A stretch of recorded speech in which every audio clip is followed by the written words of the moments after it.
Alors j'avais envie d'axer ma vidéo aujourd'hui sur les enfants parce que beaucoup me font part de cette difficulté à parler à leurs enfants de la situation actuelle. Alors tout d'abord, je l'avais déjà dit lors d'une vidéo précédente, mais soyez très vigilants parce que les enfants, surtout dans cette période de confinement où forcément on est tous dans un même lieu,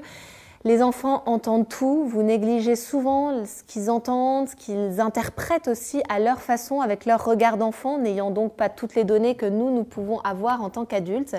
Il faut être très vigilant parce que aujourd'hui on a des enfants qui sont très angoissés sur ce sujet du Covid, de la maladie, de la mort. Certains, c'est pour eux le premier contact avec la mort qu'ils n'avaient pas eu jusqu'à présent, de près ou de loin, mais c'est-à-dire que s'ils voient des images à la télévision de gens malades, s'ils entendent les conversations que vous pouvez avoir, vous, en tant qu'adultes, pour eux, en tant qu'enfants, il faut les préserver. Alors évidemment, à adapter en fonction de l'âge de vos enfants, mais c'est très important, au moins pour les plus petits, de leur dire que même s'ils ont pu entendre qu'on a fermé les écoles parce que les enfants sont porteurs aussi de ce Covid et que finalement, à cause d'eux, c'est comme ça qu'ils l'interprètent, certaines personnes vont être malades de façon très grave, voire mourir. Des enfants vont culpabiliser, avoir la sensation qu'ils sont à l'origine de la mort d'autres personnes. Donc c'est vraiment très important d'arriver à mettre des mots avec eux. On ne sait pas tout ce qu'ils ont entendu à l'école auparavant, donc n'hésitez pas à en parler avec eux.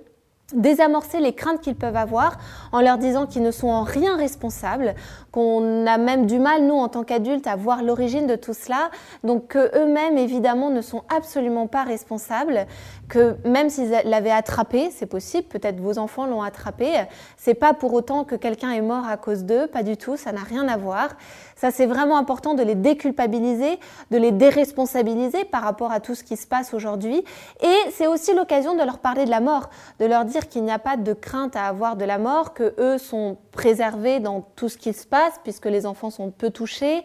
que vous en tant que parents, si aujourd'hui ça va bien ou même si vous l'avez eu, que ça n'a pas été trop grave, de les rassurer, de leur dire que la maladie n'engendre pas toujours la mort. Aujourd'hui, on est capable de soigner beaucoup de maladies, qui n'associent pas le fait d'avoir mal à la gorge ou de tousser, ça y est, on peut mourir, parce que certains enfants sont très angoissés aussi de voir aujourd'hui quelqu'un tousser, ils vont se dire, ça y est, papa ou maman va mourir parce qu'il tousse. Vous voyez, il faut vraiment désamorcer tout ça, de leur rappeler ce que signifie réellement la mort, que là, ils ne sont pas face à ça, que ça fait partie de la vie, mais que pour autant, là, ils ne sont pas responsables, il faut les déculpabiliser et leur rappeler vraiment qu'il y a toutes sortes de maladies et qu'aujourd'hui, ils sont préservés de ça, qu'ils doivent s'occuper d'eux-mêmes, que ce souci-là de la maladie, c'est les médecins qui s'en occupent, c'est pas les enfants. Toujours leur redonner cette place d'enfant